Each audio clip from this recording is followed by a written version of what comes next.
Salut. Alors la dernière fois, on a parlé effectivement de l'apprentissage du dessin et le dessin si nous commencions de zéro. Et bien là, je vais vous parler d'un exercice en particulier ou plutôt d'une pratique parce que c'est quelque chose de très très large. Et c'est probablement ce que je conseillerais à quelqu'un qui n'a jamais pratiqué le dessin, qui n'a jamais touché un crayon de sa vie, hein, comme si on était vierge de toute expérience, quelqu'un qui dessine pour la première fois finalement. Même si c'est des souvenirs qui remontent à l'enfance, le dessin automatique, c'est vraiment une pratique, la pratique la plus libre qui soit. Pourquoi? Parce qu'il va en sortir des choses, qui sont pas forcément, attendues, qui sont complètement on fonctionne, c'est une pratique totalement libre parce que sans sujet, on fonctionne vraiment à l'instinct et même je dirais, c'est bien plus que de l'instinct parce que c'est ce qui sort de notre inconscient. Heu, voilà, c'est notre inconscient, voire notre subconscient qui parle, hein. Alors la différence effectivement, entre les 2, hein, elle est assez mince. Le subconscient, ça fait appel à des choses que l'on connaît en général, hein. C'est des choses qui ressortent un peu automatiquement, mais que l'on connaît. Et l'inconscient, donc ça fait appel, quelque part à des choses qui ne sont pas nos souvenirs. Le subconscient, ça peut être des souvenirs, ça peut être par exemple, un exemple tout bête, vous êtes brûlé avec une casserole, eh bien vous allez savoir ensuite, ça fera appel à vos souvenirs et vous allez voir dès que vous voyez une casserole, vous allez faire attention à ne plus vous brûler. Ça, c'est le subconscient qui parle. L'inconscient, c'est quelque chose, qui est beaucoup plus, je dirais profond et qui relève d'automatismes innés. L'inconscient est hors de la perception consciente, mais quand même ancré dans notre mémoire. Et c'est ça qui est intéressant, c'est pour ça que je voulais faire ce parallèle parce que, eh bien, l'inconscient produit des automatismes, hein. C'est le lien avec, c'est vraiment ça a vraiment un lien avec notre sujet aujourd'hui. La marche, la circulation sanguine, toute la croissance, la respiration, toute l'énergie psychique du corps, mais aussi effectivement les automatismes de l'esprit, hein. Réfléchir, parler, rêver, tout ça englobe, notre inconscient. Le subconscient est beaucoup plus ancré sur, comme je vous le disais, ce que l'on connaît, les souvenirs, mais aussi les intuitions, hein, par rapport, voilà, on a souvent des intuitions par rapport à ce que l'on connaît déjà et ce que l'on a appris. Donc je vous donnais l'exemple du four, de la casserole, c'est exactement ça, qui rentre en ligne de compte. Mais ce qui est intéressant, c'est les automatismes que tout ça va produire. Alors pour en revenir au dessin automatique proprement dit, c'est une démarche qui s'inscrit totalement, dans ce mode de pensée et de fonctionnement. C'est-à-dire qu'il n'y a pas de sujet au préalable, hein. On va pas dessiner, un arbre, dessiner un corps humain. Les sujets ne sont absolument pas importants dans cette pratique, hein, mis à part pour votre stimulation, hein. Les sujets, en général, vous servent pour être stimulés. Vous avez envie de dessiner ça, vous êtes motivé par le fait de dessiner ça. Mais en ce qui concerne la pédagogie, les sujets, il faut savoir que le sujet n'est pas très, très important. Là, il s'agit en fait, le dessin automatique, c'est pas non plus quelque chose pour apprendre. Ce n'est pas un outil d'apprentissage proprement dit, c'est vraiment une expérience. Il faut le considérer comme une expérience. Ça peut paraître un peu mystique, mais artistiquement, il peut sortir bien plus de choses de cette expérience libre plutôt que si vous dessinez, quelque chose d'attendu que vous avez devant les yeux finalement. Là, ça va être le fait, on va donner la définition, je veux dire simple et basique du dessin automatique, ça serait finalement de se laisser aller sur une feuille et de laisser parler justement ses signaux inconscients, subconscients et voir ce qu'il en ressort. Le crayon ne quitte pas la feuille ou très peu et voilà, forme des signes, des signaux plus ou moins répétés. Ça peut être des lignes, ça peut être des formes géométriques. Enfin, on reviendra sur l'aspect graphique de tout ça. Mais avant tout, c'est une expérience un petit peu abstraite qui véhicule justement des choses que vous avez dans la tête. C'est bien plus profond que du gribouillage, s'il y en a qui le comparent encore au gribouillage. Alors, on va faire un petit retour historique. On va s'intéresser à savoir d'où il vient à la base. Donc, à la base, c'est André Masson. On peut imaginer ça, hein, parce que peut-être que on n'en sait absolument rien. Il y a peut-être des Égyptiens ou dans la Rome antique, des gens qui se sont essayés à ça. Mais André Masson, surréaliste, qui a produit ce genre d'expérience sur papier, sur peinture, aux alentours environ de 1920. Ensuite, elle a été, je dirais, pas récupérée, mais pratiquée par de nombreux peintres du mouvement surréaliste, Joan Miró, Salvador Dali, Max Ernst, Hans Arp, environ dans les années 40. Puis il y a eu les automatistes, hein, qui étaient liés justement à ce mouvement surréaliste dans les années 40, des artistes canadiens, notamment par un peintre également qui s'appelle Jean-Paul Riopel, qui a fait de très très jolies toiles abstraites que je vous recommande, Riopel. Je vous les avais déjà montrées dans une expo auparavant. Je fais quelquefois des expos, des galeries sur YouTube. Et ils utilisent la technique, puis plus tard, Picasso le fera aussi dans les années 60, c'est-à-dire que les gens s'essaient à effectivement ce mode de fonctionnement et ce mode d'écriture finalement, puisqu'on réfléchit très très peu. Et quand on crée, finalement, tous les créatifs s'y sont essayés un jour ou l'autre. Vous prenez une feuille et vous faites un petit peu n'importe quoi. Parce que c'est la base, il n'y a pas de réflexion préalable sur ce que vous allez faire. Et donc, tous les grands créatifs, finalement, ont pu s'y essayer. Et il est pourtant quasi absent de toutes les méthodes d'apprentissage. Parce qu'il n'obéit à aucune règle académique, aucun code technique. Et c'est ça qui est intéressant. On se débarrasse totalement de la technique quand on fait du dessin automatique. Et là où beaucoup définissent ça comme le n'importe quoi, c'est juste, quand on y pense, simplement une non-technique. Quelque chose qui ne nécessite pas de réflexion. Hein, si on pouvait définir ce qu'est une non-technique, c'est ça ne nécessite pas de réfléchir ou le moins possible. C'est la façon la plus brute et la plus naturelle de dessiner. Je suis pas en train de vendre le dessin automatique, mais cette expérience créative peut vous amener à rien, mais peut débloquer des idées. Moi, pendant longtemps, je l'ai utilisé, je l'utilise toujours, je pratique le dessin comme ça, sur un coin de table, 5 minutes par-ci par-là, et c'est vraiment un outil très efficace. D'ailleurs, je le pratique pas pour son efficacité, mais pour ce qu'il va, au hasard, il va produire des choses, quelquefois, qui sont belles, quoi. Et ça, c'est la magie du dessin. Vous partez de zéro, et puis tout d'un coup, vous allez articuler des formes qui vont produire quelque chose de beau, sans modèle. Et ça, ça a bien plus de valeur que un dessin finalement d'après modèle, qui implique des codes techniques, qui implique un savoir-faire, etc., etc. Le dessin automatique, il implique une chose, c'est l'automatisme. Alors, dans automatisme, il y a aussi un piège. Ce qu'il faut savoir, c'est que l'automatisme, il faut savoir le casser, parce que sinon, vous allez retomber dans les mêmes formes. Moi, par exemple, quand je pratique le dessin automatique, vous avez peut-être vu des démos déjà sur Internet, c'est souvent des entrelacs, je fais suivre une ligne directrice, et mon stylo ne quitte pas la feuille. Ce sont des sortes de gribouillages, des fils de fer, j'appelle ça plutôt des fils de fer, puisque ça va représenter une structure graphique. Et je tombe souvent sur un portrait de face, c'est le même portrait. Alors ça, c'est parce que dans mon cerveau, un automatisme s'est créé et je vais retomber dans les mêmes spirales, les mêmes formes qui vont me conduire au même résultat quelque part. Alors, ça peut être une recherche de perfectionner ce résultat et de passer par le même chemin pour arriver à un résultat à peu près similaire et l'améliorer à chaque fois. C'est un bon exercice aussi, mais ça n'est plus à proprement dit du dessin automatique. Et c'est là que c'est intéressant. C'est-à-dire que là, vous allez pouvoir briser ces automatismes. Hein, c'est ce que je fais aussi. Je me dis, je vais pas refaire cette fois-ci la même silhouette, la même forme, et je vais m'essayer à d'autres formes qui vont me conduire à un autre résultat. Donc, il est très important, pour pouvoir évoluer sur le plan créatif, de casser ces automatismes que l'on produit naturellement. Et ça, vous les produisez même quand vous faites du dessin classique, vous dessinez par exemple un paysage, ou que vous dessinez votre grand-mère, c'est exactement pareil. Ce qui est intéressant, c'est le fait, dans le dessin automatique, qu'on ne réfléchisse pas.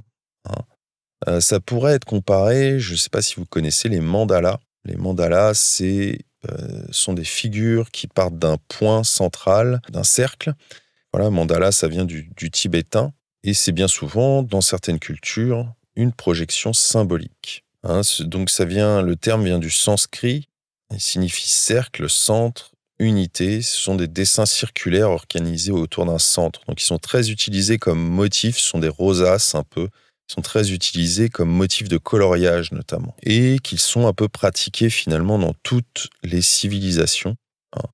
Que ce soit maintenant en Australie, les aborigènes d'Australie, en Afrique, ce sont des codes qui sont repris dans la culture amérindienne, excusez-moi notamment. Le mandala est une ouverture finalement sur l'au-delà. Et il peut transmettre des informations données par les esprits, représenter des visions.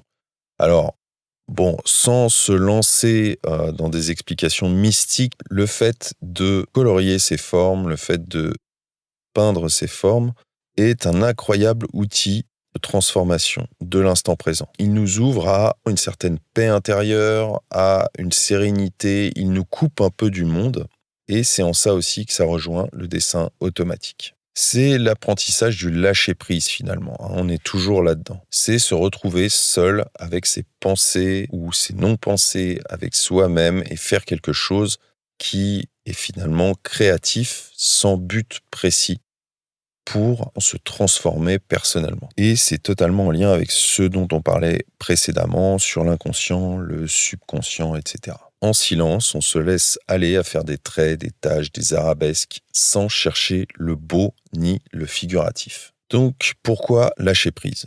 Pour justement ne pas intellectualiser, contextualiser les choses, éviter de tomber dans les premiers pièges que nous tend la représentation.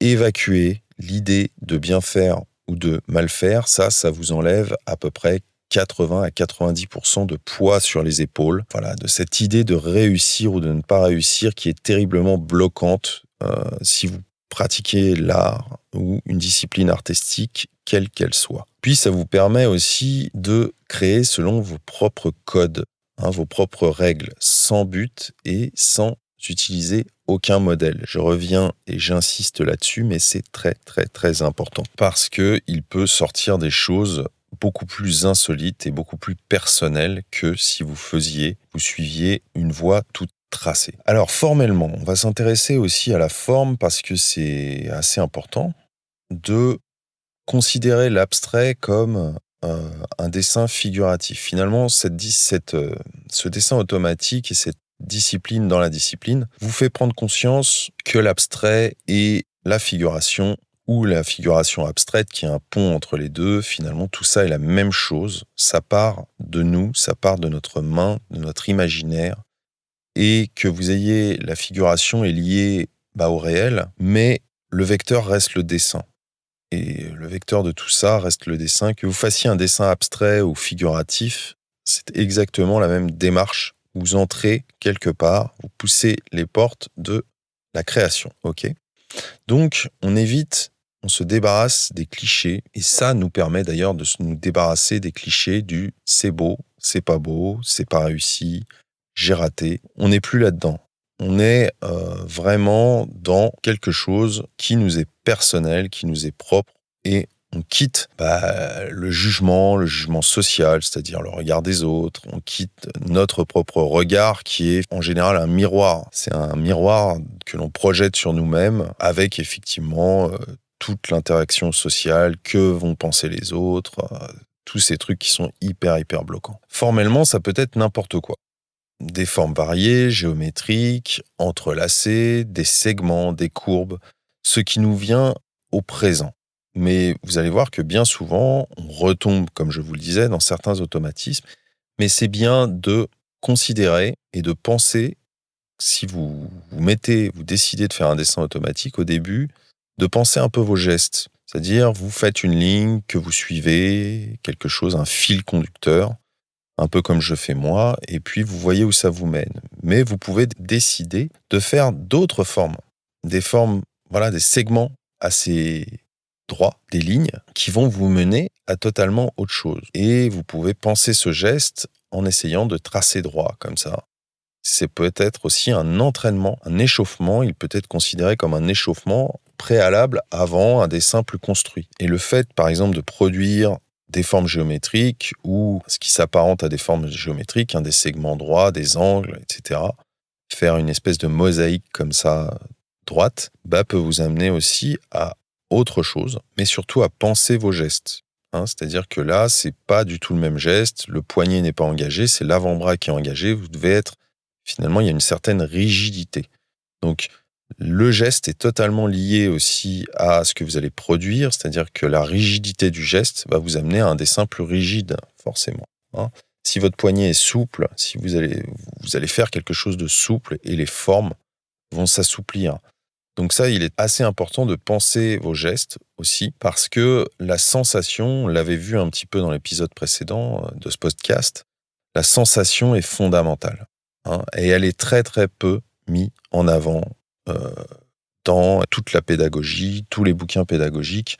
Il y a quelques pontes qui l'ont fait, Nicolas Hides dont je vous parlais, qui est un peu une bible, The Natural Way to Draw, qui est son bouquin, qui est juste... moi, je ne l'ai pas trouvé en français, il faut comprendre un peu l'anglais, mais c'est une vraie méthode, donc qui implique beaucoup, beaucoup d'énergie et qui demande pas mal d'implication, parce que il préconise 3 heures par jour, ce que je préconise pas forcément, donc je me répète, mais j'en avais déjà parlé, mais le geste est vraiment, vraiment fondamental. Vous devez ressentir les formes, vous devez ressentir ce que vous faites pour finalement arriver à créer un volume qui soit cohérent. Sinon, vous allez dessiner à plat, il n'y aura pas de relation entre ce que vous ressentez réellement. Par exemple, quand vous caressez un chat, vous avez toute la douceur du chat qui, automatiquement, ça passe par le toucher, donc automatiquement, vous ressentez. Eh bien, pour bien dessiner un chat, il faut se focaliser sur ce que vous ressentez, ressentir cette douceur également, ou essayer de se l'imaginer au plus près. Donc le ressenti des courbes que vous allez faire. Vous pouvez aussi également faire des spirales.